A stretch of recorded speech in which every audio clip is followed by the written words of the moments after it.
নমস্কার। যুক্তি তর্ক সঙ্গে অর্কই আপনাদের স্বাগত।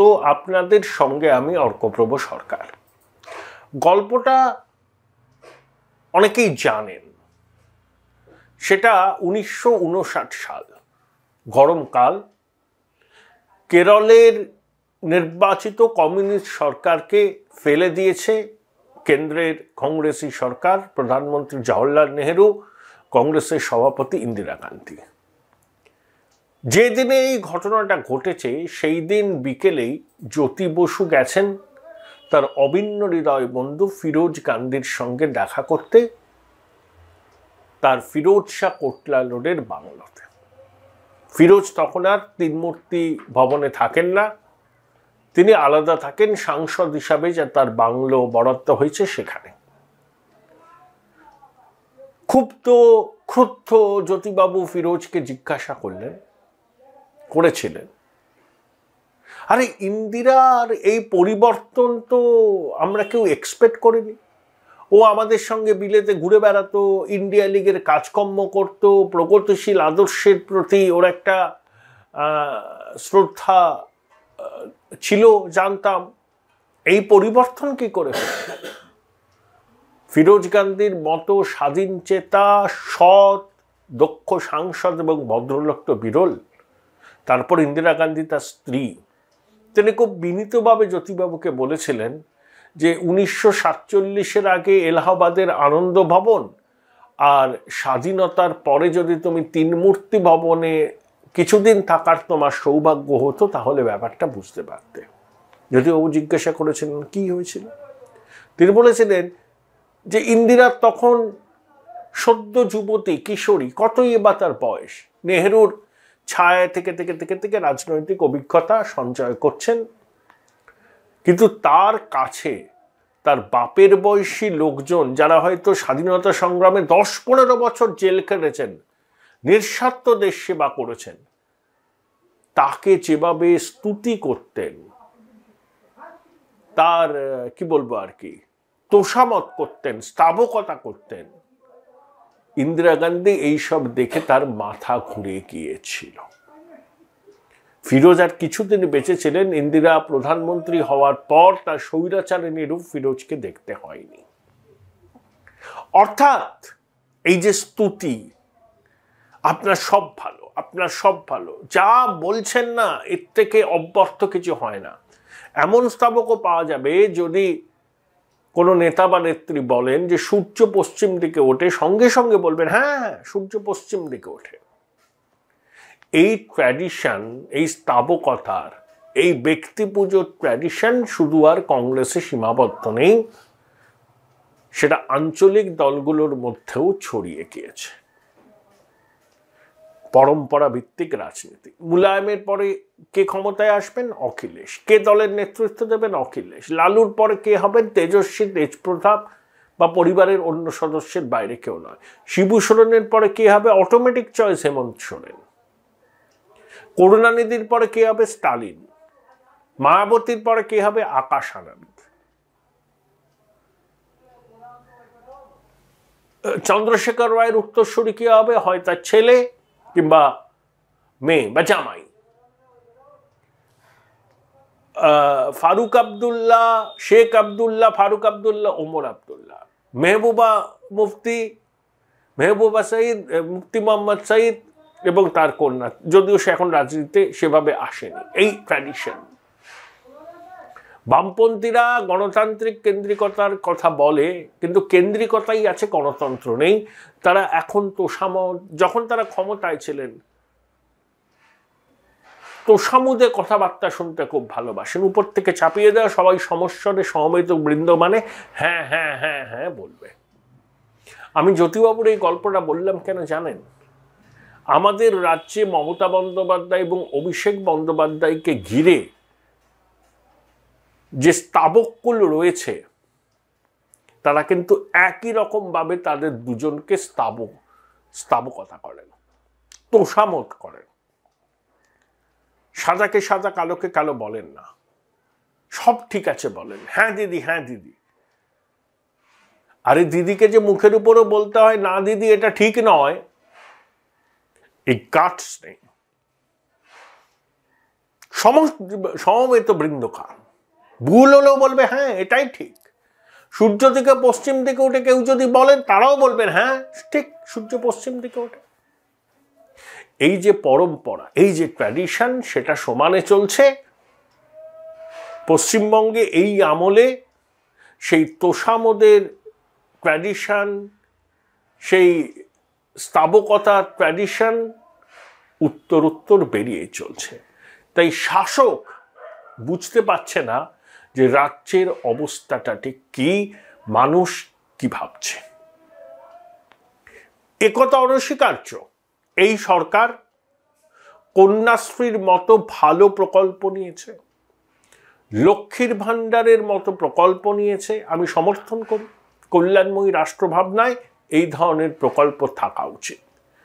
কিন্তু আবার সংগঠিত যে আর্থিক অপরাধ এই বিগত 12 বছরে হয়েছে, তার দায় কে নেবে? এটা একজন দুজন ছোটখাটো পঞ্চায়েত স্তরের দুর্নীতি নয়, এটা সংগঠিত অপরাধ।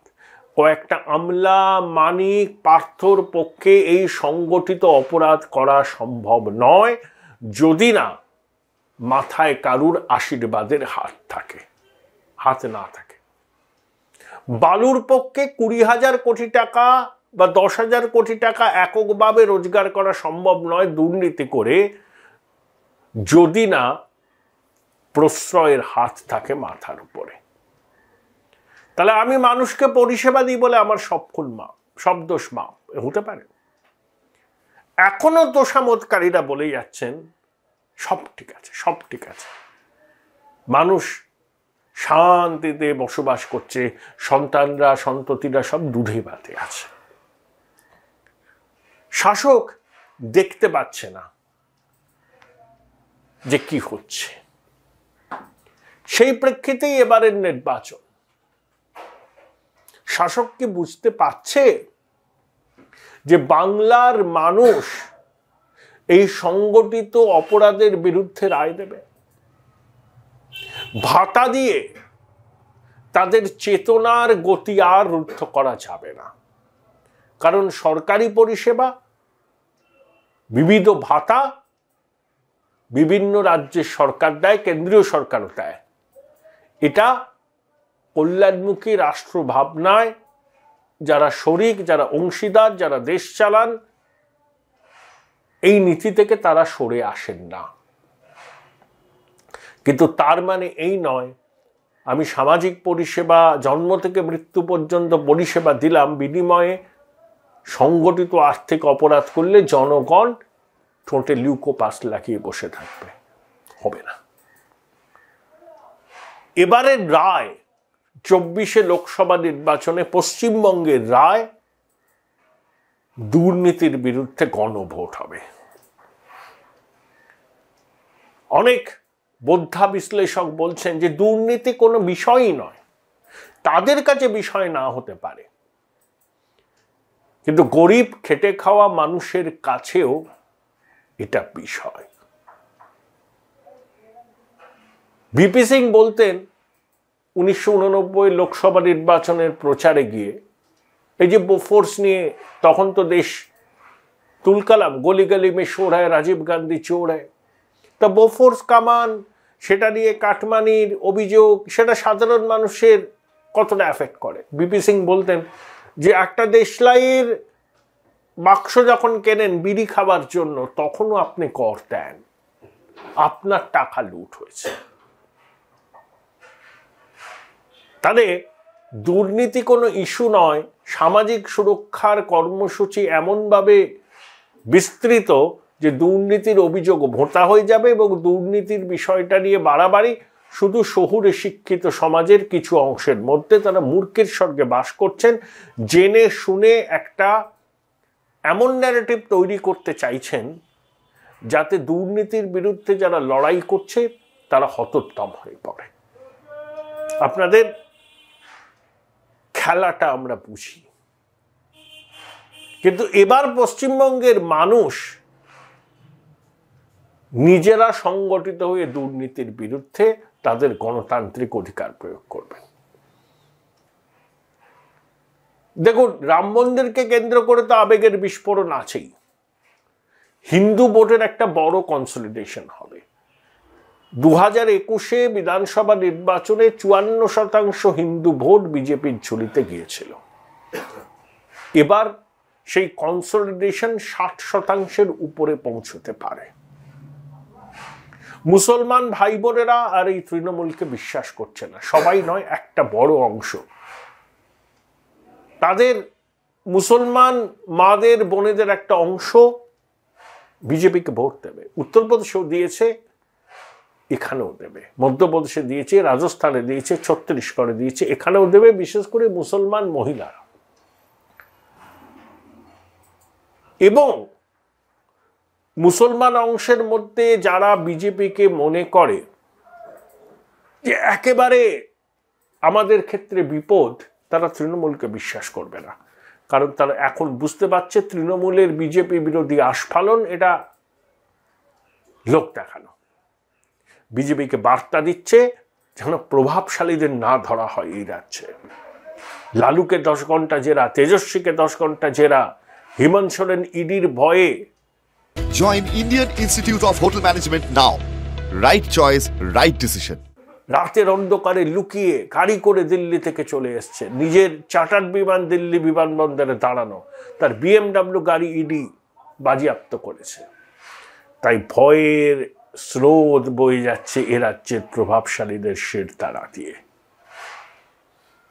তাই রাহুল গান্ধীর ন্যায়যাত্রাকে বানচাল করো। সামান্য সেচ দপ্তরের বাংলোতে মধ্যাহ্নভোজ ছাড়তে চান রাহুল, বাধা দাও, জায়গা দিও না, পারমিশন বাতিল করো, বিক্ষোভ দেখাও। যেখানে রাহুল পদযাত্রা করছেন, মুখ্যমন্ত্রী তার পরের দিন চলে যাচ্ছেন, বার্তা দিচ্ছেন, দেখো দেখো রাহুলকে স্পেস দিইনি, কংগ্রেসকে স্পেস দিইনি, কংগ্রেস তোমাদের একমাত্র মতাদর্শগত প্রতিদ্বন্দ্বী। এখনো কংগ্রেস খারাপ সময়ে সারা দেশে 20% ভোট পায়। কংগ্রেসের মাজা ভেঙে দিতে তোমরা যেমন চাইছো, আমিও চাইছি, যদিও আমি কংগ্রেসেরই বাই প্রোডাক্ট। মানুষ এত বোকা, বোঝেন না ইন্ডিজোটের শরিক কংগ্রেস, ইন্ডিজোটের শরিক তৃণমূল। হিমন্ত বিশ্ব শর্মা যদি 10-এর মধ্যে 6 পান রাহুল গান্ধীর পদযাত্রাকে বাধা দেওয়ার ক্ষেত্রে বিজেপির অভ্যন্তরীণ মার্কশিটে মূল্যায়নে, মমতা বন্দ্যোপাধ্যায় তো 8 পাবেন। রাহুলকে 1 ইঞ্চি জমি ছাড়ছেন না হেমন্ত বিশ্ব শর্মা, মমতা বন্দ্যোপাধ্যায় তাকেও ছাপিয়ে গিয়েছেন রাহুল গান্ধীর ন্যায়যাত্রাকে পদে পদে বাধা দিয়ে। ইঙ্গিত বুঝতে সাধারণ মানুষের আর কোনো অসুবিধা হওয়ার কথা নয়। নিজেকে মুসলমানদের মাসিয়া হিসেবে তুলে ধরতে চাইছেন, বিশ্বাস কেন করবে আপনাকে? আপনি কি করেছেন মুসলমানদের জন্য? সাচার কমিটি রিপোর্ট প্রকাশ হলো, 15 বছর হয়ে গেছে। কতটা উন্নতি হয়েছে মুসলমানদের? ইমাম মুয়াজ্জিমদের ভাতা, সংখ্যালঘুদের জন্য, স্টুডেন্টদের জন্য স্কলারশিপ, হজ ভবন করলেই দায়িত্ব খালাস হয়ে যায়। মুসলমান ভাই বোনদের চাকরি কত সরকারি চাকরিতে? মুসলমান বুদ্ধিজীবীদের কত অংশ আপনার সঙ্গে আছে? এই প্রশ্নগুলো উঠবে এবং মুসলমান ভাই বোনেরাও খেলাটা ধরতে পেরে গেছেন তৃণমূলের এই ডাবল স্ট্যান্ডার্ড। এটাই হচ্ছে এবারের নির্বাচনের টার্নিং পয়েন্ট হতে চলেছে। মুখ্যমন্ত্রী বিএসএফ এর বিরুদ্ধে বিষোদ্গার করছেন। আরে তিনি সংবিধান হাতে শপথ নিয়েছেন, বিএসএফ সীমান্ত রক্ষা করে। আমি আপনি নিশ্চিন্তে রাত্রে ঘুমোতে যেতে পারি, সীমানায় অতন্দ্র প্রহরা দেয় যারা, তাদের বিরুদ্ধে তোপ ডাকছেন, বিষোদ্গার করছেন। আপনি সংবিধান হাতে নিয়ে শপথ নিয়েছেন, অভিযোগ করছেন যে বিএসএফ ভোটের লাইন ম্যানেজ করে। আবার এটাও বলছেন প্রশাসনের উদ্দেশ্যে যে নির্বাচন তো চলে যাবে, তারপর তো তিনিই থাকবেন ক্ষমতায়। অর্থাৎ দেখুন, বকলমে একে কি বলবেন আপনি, চেতাবনী না হুমকি? আমরাই তো থাকবো। অতএব নির্বাচন কমিশনের আওতায় চলে যাচ্ছে ভেবে যেন রাজ্য প্রশাসনের অফিসাররা হাতির 5 পা না দেখেন। নির্বাচন আবার চলে যাবে, তারপর আবার ওই 13 তলা 14 তলা সব কিছু কন্ট্রোল নিয়ে নেবে। তখন যারা আইন মেনে সংবিধান মেনে কাজ করেছে নির্বাচনের সময়, যারা ভোট লুট রুখে দিতে চেয়েছে, যারা প্রপার ডিপ্লয়মেন্ট করেছে সেন্ট্রাল ফোর্সের, তারা শাস্তির মুখে পড়তে পারেন। বদলির খাড়া নেমে আসতে পারে, ইঙ্গিত দিয়ে রাখা হচ্ছে। এগুলো মানুষ বুঝছে। এতই যদি জনসমর্থন, তাহলে দিনের পর দিন বিএসএফ কেন্দ্রীয় বাহিনীকে আক্রমণ করছেন কেন? মিলিটারি নামলেও তো আপনি জিতবেন। তাহলে ভয়ের চোরা স্রোত সে তাড়া দিয়ে বইছে অনেকে। তারপর একটা ন্যারেটিভ তৈরি করা হচ্ছে, সেই ন্যারেটিভটা কতটা ঠিক কতটা ভুল আপনারাই বলবেন। যেমন সিএএ হতে দেব না, এনআরসি হতে দেব না, এনআরসি হচ্ছেও না। সিএএ কিন্তু নাগরিকত্ব কারার আইন নয়, নাগরিকত্ব দেওয়ার আইন। দেখুন, পাকিস্তান বলে কাশ্মীর হচ্ছে আনফিনিশড এজেন্ডা অফ পার্টিশন। আমরাও বলি সিএএ হচ্ছে আনফিনিশড এজেন্ডা অফ পার্টিশন। যারা সিএএ এর প্রবক্তা তারা এটা বলেন। কেন বলেন? নিশ্চয়ই যুক্তি আছে। 1950 সালে এপ্রিল মাসের 2 তারিখে ভারতবর্ষে এলেন পাকিস্তানের প্রধানমন্ত্রী লিয়াকত আলী খান। নতুন দিল্লির হায়দ্রাবাদ হাউসে নেহেরুজির সঙ্গে তার 4 দিন ধরে বৈঠক হলো, তারপরে চুক্তি হলো, যেটা ইতিহাসে নেহেরু লিয়াকত চুক্তি হিসাবে খ্যাত। সেই চুক্তি সম্পর্কে যদি জানতে চান তাহলে গুগল সার্চ করলে সব জেনে যাবেন।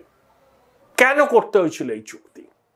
দেশভাগের পর রক্তস্নাত হয়েছিল উপমহাদেশের মাটি, সম্পত্তি, জীবনের ক্ষয়, মহিলাদের সম্ভ্রম সবই ভুলুণ্ঠিত হয়েছিল। পপুলেশন ট্রান্সফার মোটামুটি পাঞ্জাব, রাজস্থান ওইসব অঞ্চলে মোটামুটি কমপ্লিট হয়ে গেছে, ফুল প্রুফ না হলেও 99%। ভারতবর্ষের পূর্ব দিকে পপুলেশন ট্রান্সফার পশ্চিম দিকে যতটা হয়েছিল ততটা হয়নি। কিন্তু তারপরে আমরা কি দেখলাম? যে রক্তারক্তি, হানাহানি, সম্পত্তির লুট থামছে না। তখনই নেহেরুজি এবং লিয়াকত মুখোমুখি বসে এই সমস্যার নিরসনের জন্য একটা চুক্তি করলেন। কি বলা হলো? যে পাকিস্তানে যারা সংখ্যালঘু ধর্মীয়ভাবে, যেমন হিন্দু, শিখ, খ্রিস্টান, তারা পাকিস্তানের সংখ্যাগুরু সম্প্রদায়ের মতোই সমান অধিকার পাবেন। আইনসভায় পাবেন, বিচার বিভাগে পাবেন, সরকারি চাকরি, সেনাবাহিনীতেও পাবেন। তাদের জীবন ধারণের, ধর্মাচরণের অধিকার সুরক্ষিত থাকবে। তারপরে কেউ যদি মনে করেন কোনো সংখ্যালঘু সম্প্রদায়ের মানুষ পাকিস্তানে যদি মনে করেন ভারতে ফিরবেন, তাহলে কত সম্পত্তি নিয়ে ফিরতে পারবেন, কত টাকা নিয়ে ফিরতে পারবেন, সেটাও নির্দিষ্ট করা হলো চুক্তিতে। আবার ভারত থেকে কেউ যদি পাকিস্তানে যেতে চান তিনিও যেতে পারবেন, কত টাকা কত সম্পত্তি নিতে পারবেন সেটাও বলা হলো। পাকিস্তানে যাওয়ার পর কোনো মুসলমান যদি মনে করেন না আমি ভারতে ফিরে যাব, তিনি ফিরতে পারেন। আবার পাকিস্তান থেকে ভারতে আসা কেউ যদি মনে করেন কিছুদিন বাদে তিনি পাকিস্তানে ফিরতে চান, তিনিও ফিরতে পারেন। দুদেশই বলল যে ধর্মীয় সংখ্যালঘুদের নিরাপত্তা, সংখ্যাগুরুদের সঙ্গে সমান অধিকার বজায় থাকবে। তারপর গঙ্গা দিয়ে, যমুনা দিয়ে, ঝিলাম দিয়ে, শতদ্র দিয়ে, পদ্মা দিয়ে কত জল বয়ে গেছে। স্বাধীনতার পর আমাদের দেশে মুসলমান জনসংখ্যা যা ছিল তার থেকে বেড়েছে কয়েক শতাংশ। পাকিস্তানে সংখ্যালঘু জনসংখ্যা, মেনলি হিন্দু জনসংখ্যা স্বাধীনতার সময় যা ছিল তার থেকে কমেছে। এই বাংলাদেশে 71 সালে 23% হিন্দু ছিল, এখন সেটা নেমে দাঁড়িয়েছে 8 থেকে 9%। কিন্তু ভারতবর্ষে মুসলমান ভাই বোনদের সংখ্যা বেড়েছে। অর্থাৎ নেহেরু লিয়াকাত চুক্তি লেটার অ্যান্ড স্পিরিটে যদি কেউ মানে সেটা ভারতবর্ষ মেনেছে, অন্যরা মানেনি। আর আফগানিস্তান, পাকিস্তান, বাংলাদেশে কোনো মুসলমান ধর্মাবলম্বী ধর্মীয় কারণে নিপীড়নের শিকার হতে পারেন না, কারণ ওই 3টে দেশের রাষ্ট্রধর্ম ইসলাম। তাহলে কেন মুসলমানদের নাগরিকত্ব দেওয়ার কথা সিএএতে বলা নেই? তার কারণ হলো এটা যে আফগানিস্তান, পাকিস্তান, বাংলাদেশের রাষ্ট্রধর্ম ইসলাম, যেখানে ইসলাম রাষ্ট্রধর্ম সেখানে ধর্মীয় কারণে মুসলমানরা নিপীড়নের শিকার হতে পারেন না। সেই জন্যই মুসলমানদের নাগরিকত্ব দেওয়ার বিষয়টা সিএএতে উল্লেখ নেই। এটাই হচ্ছে সিএএ এর মূল মতাদর্শগত ভিত্তি। নাগরিকত্ব হরণ করা নয়, নাগরিকত্ব দেওয়া। সম্পূর্ণ ভুল ন্যারেটিভ ইকোসিস্টেম চালু করেছে যে নাগরিকত্ব কেড়ে নেওয়া হবে, সিএএ হলে সর্বনাশ। এটা নাগরিকত্ব দেওয়ার আইন, নাগরিকত্ব কারার নয়, এনআরসি হচ্ছে না। সম্পূর্ণ ভুল প্রপাগান্ডা চালু করা হচ্ছে, মানুষকে বোঝানো হচ্ছে একটা ভুল জিনিস। কিন্তু তা সত্ত্বেও এবারের লোকসভা নির্বাচনে অভূতপূর্ব ফল হবে। হিন্দু আবেগের বিস্ফোরণ, দুর্নীতির বিরুদ্ধে মানুষের প্রতিজ্ঞাবদ্ধ লড়াই এবং একই সঙ্গে নেতৃত্বের প্রশ্নে গণভোট এ রাজ্যের শাসক দলকে বেকায়দায় ফেলবে। সেটা মুখ্যমন্ত্রী বুঝেছেন, কিন্তু তার কিছু করার নেই। তিনি যদি কংগ্রেসের সঙ্গে যান তাহলে ওই এজেন্সির তৎপরতা বেড়ে যেতে পারে, এমন আশঙ্কা করছেন। কিন্তু রাহুল গান্ধীকে ইঞ্চিতে ইঞ্চিতে বুঝে নিলেও, বিজেপির শীর্ষ নেতৃত্বকে ঘুরিয়ে বার্তা দিলেও শেষ রক্ষা হবে কি? কারণ তৃণমূল এখন লায়াবিলিটি, অ্যাসেট নয়। তৃণমূলের দুর্নীতির বোঝা কোনো রাজনৈতিক দল আর কাঁধে নিতে রাজি নয়। বিজেপি এখানে ক্ষমতা দখল করতে চায়, তাই তৃণমূলের সঙ্গে কোনো রকমের পরোক্ষ সমঝোতার গন্ধ যদি পশ্চিমবঙ্গের মানুষ পায়, সেটা বিজেপির পক্ষে খারাপ হবে। তাই অমিত শাহ বলে দিয়েছেন, 35-এর যে লক্ষ্যমাত্রা দিয়েছেন তার আশা সেই লক্ষ্যমাত্রা পূরণ হবে। 2019-এ 22টা আসনের টার্গেট দিয়েছিলেন তিনি, বিজেপি পেয়েছিল 18টা। এবার 35 আসনের টার্গেট দিয়েছেন, তার আশা বিজেপি লক্ষ্যমাত্রার কাছে পৌঁছবে। তাই মমতা বন্দ্যোপাধ্যায়, তৃণমূল কংগ্রেস মরিয়া হয়ে বিজেপির শীর্ষ নেতৃত্বকে বার্তা দিতে চাইছেন, দেখো হিমন্ত বিশ্ব শর্মা রাহুলের ন্যায়যাত্রাকে আটকাতে যে ব্যবস্থা করেছে, যে অসহযোগিতা করেছে, আমি এক বিন্দু তার থেকে কম করছি না। বরঞ্চ হিমন্ত বিশ্ব শর্মাকে আমি ছাড়িয়ে গিয়েছি রাহুলের ন্যায়যাত্রার বিরোধিতার ক্ষেত্রে। দয়া করে আপনারা আমার এই বার্তাটাকে বুঝুন।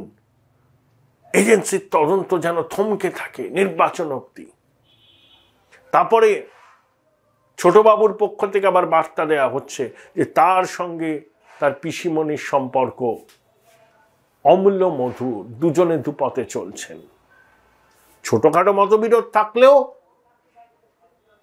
অভিষেক মমতা বন্দ্যোপাধ্যায়ের সম্পর্ক ঠিকই আছে। এটা একটা চোখে ধুলো দেওয়ার কৌশল, একটা ফিলার পাঠানো। দেখো আমি সিন্ধে হতে পারি। আরে সিন্ধে বহুদিনের লোক, ও অটো চালাতো, থানেতে অটো সংগঠনের বিরাট নেতা। আর শিবসেনা ভেঙে সিন্ধে বিজেপির সাথে গেছে একটাই কারণে, কারণ বিজেপি শিবসেনা স্বাভাবিক মিত্র, কংগ্রেস এনসিপি নয়। সে কথাটা তৃণমূল সম্পর্কে প্রযোজ্য নয়।